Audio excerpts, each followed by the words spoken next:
Hello और नमस्कार दोस्तों। मेरा नाम है राजा राम और आज के इस वीडियो में मैं आपको बताऊंगा 12th क्लास की रेनबो बुक के चैप्टर डीप वाटर के बारे में।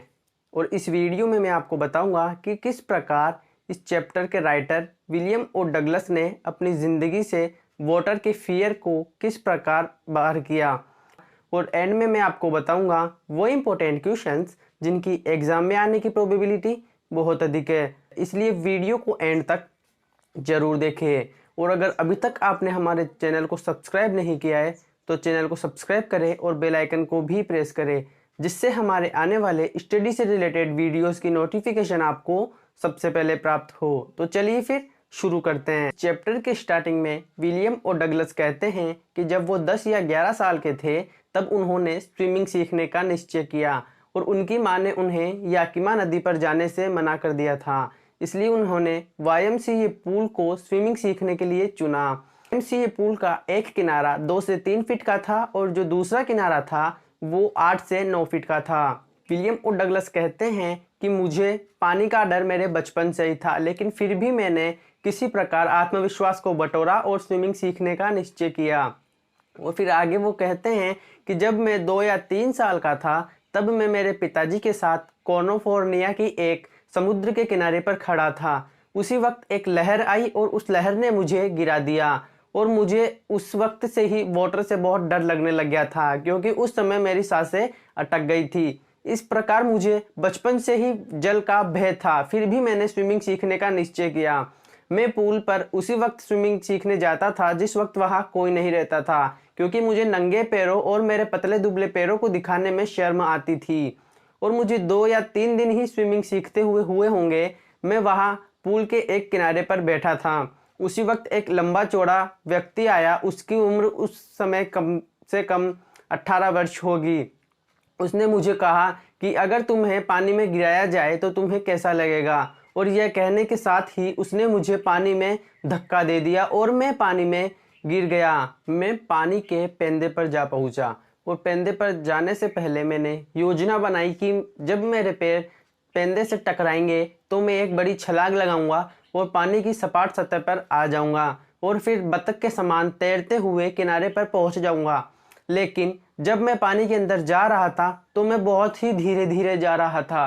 वे 9 फीट मुझे 90 फीट के जैसे लग रहे थे और मेरी सांस भी फूल रही थी और मेरे फेफड़े फटने को तैयार हो गए थे। जिससे पहले और जब मैं पेंदे पर पहुंचा तो मैंने पैरों से छलांग लगाई, लेकिन मैं धीरे धीरे ऊपर आ रहा था और मेरे फेफड़े भी फटने को तैयार हो रहे थे। मुझे लग रहा था कि मानो मेरे जीवन का अंत समाप्त होने वाला है। और जब मैंने रस्सी पकड़ने के लिए ऊपर की ओर हाथ बढ़ाया तो मेरे हाथों में केवल पानी लगा, पानी के अलावा और कुछ भी मुझे नहीं दिख रहा था। और जब मैंने चिल्लाने की कोशिश की तो मेरे मुंह से आवाज़ ही नहीं निकली। मेरे फेफड़ों में दर्द हो रहा था, मेरा सिर फटने को तैयार था, मेरी आंखें भी बंद होने वाली थी। केवल मेरा हार्ट और मेरा माइंड मुझे बता रहे थे कि हाँ, मैं अभी तक जिंदा हूँ। और फिर आश्चर्य से एकदम से रोशनी हो गई और मैं पेंदे पर उल्टा लेटा हुआ था। मैं उल्टियाँ कर रहा था और जिस व्यक्ति ने मुझे पानी में फेंका था वो कह रहा था कि मैं तो केवल मजाक कर रहा था। तो लेखक जब बहुत घंटे बाद घर जाते हैं तो उन्हें घर में मन नहीं लगता, उनका मन बहुत घबराया हुआ रहता है। वो सोचते हैं कि अगर मैं मर जाता तो क्या होता।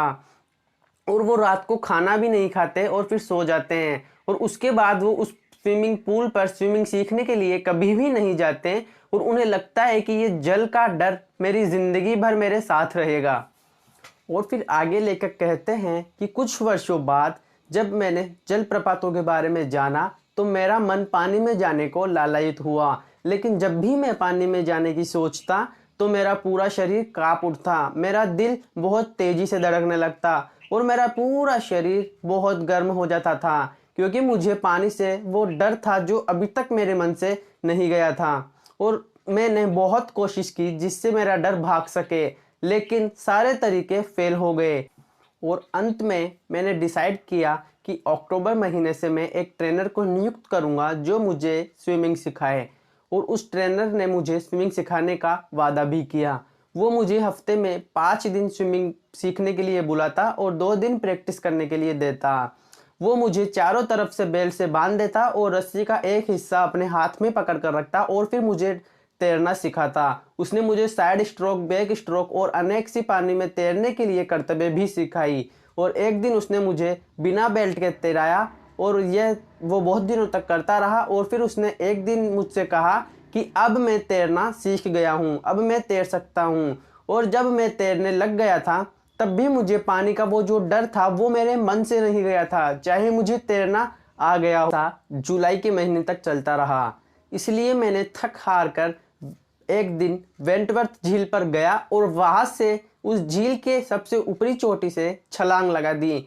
और फिर मैं 2 किलोमीटर तक तैरता रहा।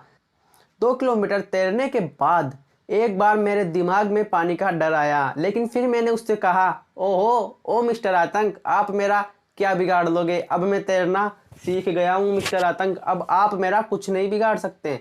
तो फिर वो और उन्होंने तैरना जारी रखा।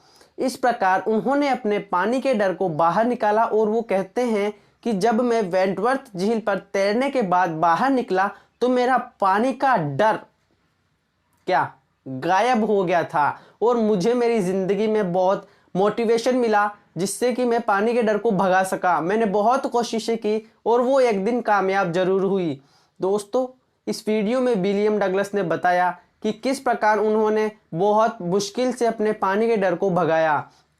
तो आप भी अगर कोई कार्य है जिसको करने में आपको डर लगता है और या फिर जब भी आप उसको करने की सोचते हो तो आपको डर लगता है, तो आप भी धीरे धीरे छोटी छोटी स्टेप्स को पार करके उस डर को ख़त्म कर सकते हो।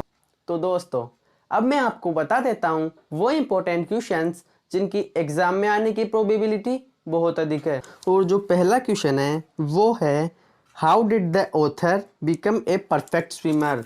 मतलब कि हमारे लेखक विलियम और डगलस एक परफेक्ट स्विमर कैसे बने। जो दूसरा क्वेश्चन है वो है, why did Douglas choose YMCA pool to learn swim? मतलब विलियम और डगलस ने YMCA पूल को स्विमिंग के लिए क्यों चुना। और जो थर्ड क्वेश्चन है वो है, why did Douglas have fair of water and how did he overcome it? मतलब डगलस को पानी का डर क्यों था और उन्होंने कैसे इस पर विजय पाई। तो दोस्तों, आज के वीडियो में बस इतना ही।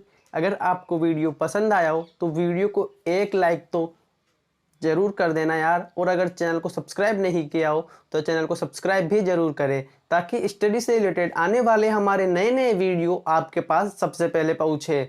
और हाँ, कमेंट में हमें ज़रूर बताएं कि आपकी लाइफ में ऐसा कौन सा कार्य है जिसको करने में आपको डर लगता है या फिर आपका भी शरीर डगलस की जैसे कांप उठता है।